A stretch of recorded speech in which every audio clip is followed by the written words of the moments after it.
Assalamualaikum warahmatullahi wabarakatuh. Kami dari kelompok 8 akan menjelaskan tentang subscriber internet telepon yang beranggotakan Roni Saidul Puan, Tanjung Padli Muhammad Galuh, Sopa Selpiana Dewi, Cahya Murisolehah, dan Lilis Lisniawati. Digital Subscriber Line atau biasa disebut DSL adalah teknologi yang menyediakan penghantar data digital melalui kabel yang digunakan dalam jarak dekat dari jaringan telepon setempat.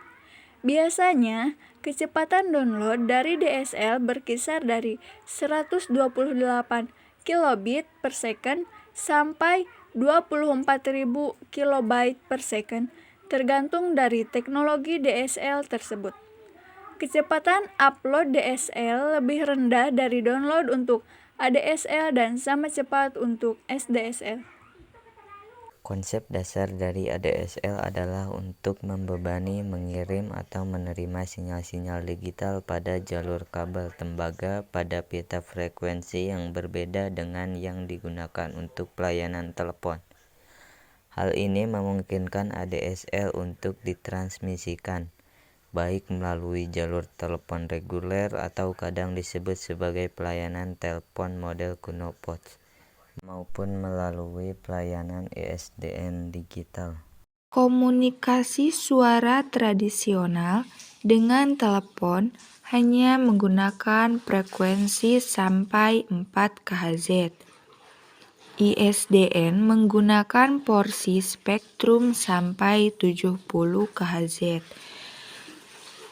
Frekuensi-frekuensi di atas angka ini, misalnya sampai 1,1 MHz, tersedia bagi teknologi ADSL. Frekuensi ADSL mempunyai pita frekuensi yang lebih tinggi sehingga tidak overlap dengan sinyal ISDN. Sinyal-sinyal pilot dan startup juga dapat dipindah ke frekuensi yang berbeda.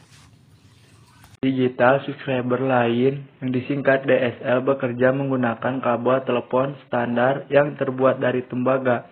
Saat ini kabel telepon jenis tersebut sudah banyak tersambung dan tersedia luas ke rumah-rumah atau kantor-kantor.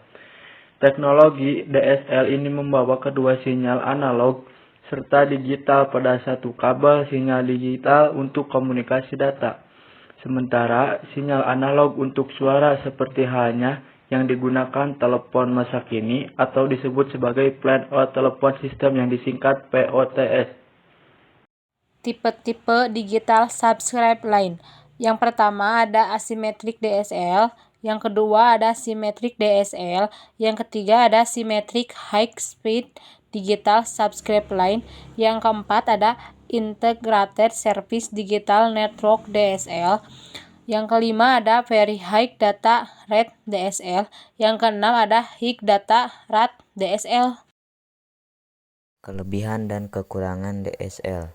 Kelebihan dari teknologi DSL adalah penggunaan kabel tembaga yang sudah ada di mana jaringannya sudah mencapai kantor-kantor dan rumah-rumah. Hal tersebut menyebabkan pembangunan infrastruktur yang diperlukan menjadi tidak terlalu mahal. Kekurangan. Ada beberapa kekurangan dari DSL, yaitu berkaitan dengan panjang kabel telepon tembaga ke pelanggan, adanya load coils dan bridge tabs, serta serat optik yang digunakan untuk beberapa jalur telepon. Permasalahan yang sering terjadi pada penggunaan DSL yaitu yang pertama, panjang saluran telepon ke pelanggan lebih dari 18.000 feet. Yang kedua, terdapat banyak load coil dan bridge tabs pada saluran telepon. Yang terakhir, pelanggan harus berhubungan dengan lebih dari satu perusahaan untuk mendapat layanan dan pemecahan masalah. Berikut adalah penjelasan dari kelompok 8. Terima kasih untuk perhatiannya. Wassalamualaikum warahmatullahi wabarakatuh.